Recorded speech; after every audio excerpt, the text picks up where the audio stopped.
Welcome back, dear viewers, to the enlightening realm of the Word of Wisdom channel.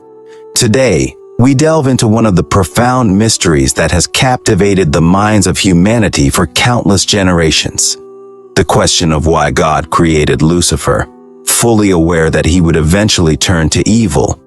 This age-old inquiry has left many pondering the motives and intentions of the divine realm.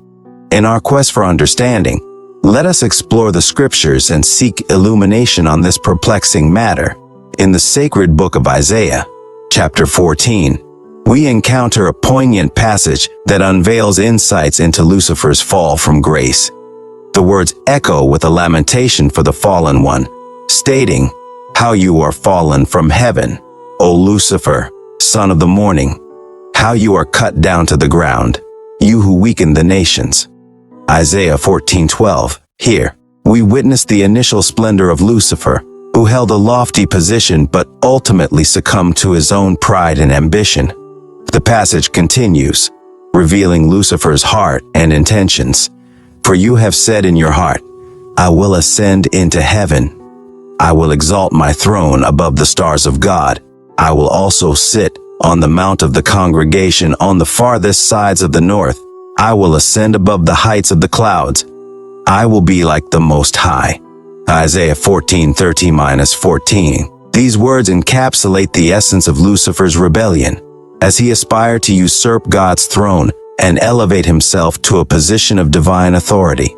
Turning our attention to the book of Ezekiel, chapter 28, we encounter an intriguing account of the king of Tyre. However, as we delve deeper, it becomes apparent that this king symbolically represents Satan himself. The passage addresses the king of Tyre but unveils a deeper truth about the fallen angel. It states, "You were the seal of perfection, full of wisdom and perfect in beauty. You were in Eden, the garden of God." Ezekiel 8:12-13. These descriptions unequivocally point to Lucifer, who once resided in the heavenly realms before his descent. The passage continues, painting a vivid picture of Lucifer's glory and beauty. "Every precious stone was your covering, the sardius, topaz, and diamond, beryl, onyx, and jasper, sapphire, turquoise, and emerald with gold. The workmanship of your timbrels and pipes was prepared for you on the day you were created." Ezekiel 8:13. These words emphasize the magnificence that adorned Lucifer, who was not only perfect but also possessed great musical prowess, being in charge of heavenly instruments.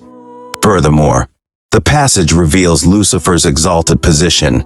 "You were the anointed cherub who covers. I established you. You were on the holy mountain of God. You walked back and forth in the midst of fiery stones." Ezekiel 8:14. This depiction showcases Lucifer's esteemed role within the celestial hierarchy, highlighting his proximity to the divine presence.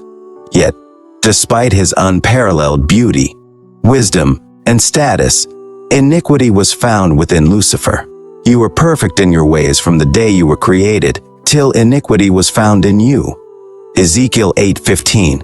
These words shed light on the pivotal moment when Lucifer's heart was tainted by rebellion, leading him astray from his originally perfect state. Thus, it becomes evident that God did not create Lucifer to be evil. Lucifer's fall from grace was a consequence of his own choices and desires. This raises a profound conundrum. Why would God grant his creatures the freedom to choose, knowing that some would inevitably turn to evil? The answer lies in the inherent value of freedom and choice.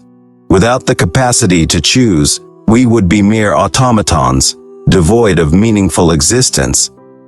Love, for instance, gains its true value when it is freely given and reciprocated.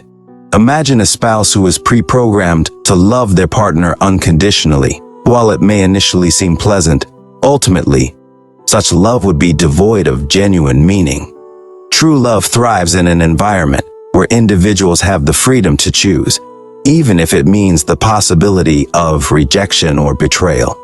Likewise, God, in his infinite wisdom, bestowed upon his creation the power of choice.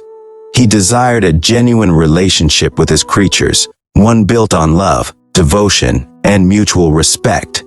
To achieve this, the freedom to choose was essential. However, with freedom comes the potential for both good and evil.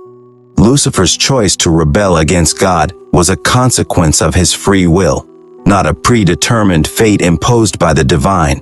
Freedom of choice brings with it the inherent possibility that individuals may choose a different path, even if it means going against the desires or expectations of others.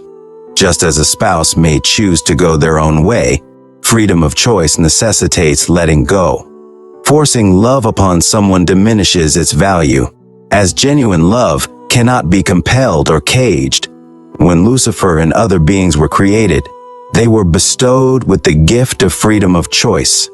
Lucifer, in his exalted position as the covering cherub, had every opportunity to know and understand the character of God. He walked amidst the fiery stones, surrounded by divine splendor. There was no reason for him to doubt God's integrity.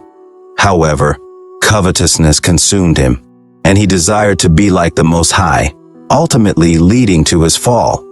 By coveting God's position, Lucifer broke the first and 10th commandments, for breaking one commandment implies breaking them all. He was willing to deceive, lie, and even kill to attain his desired position of power. Nevertheless, God did not take this matter lightly.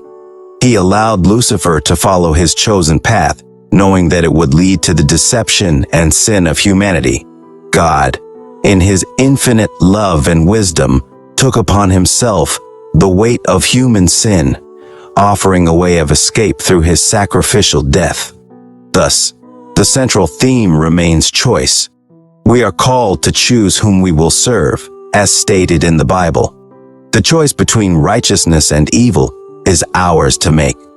God presents the option to choose what is right, encouraging us to embrace righteousness and experience true life.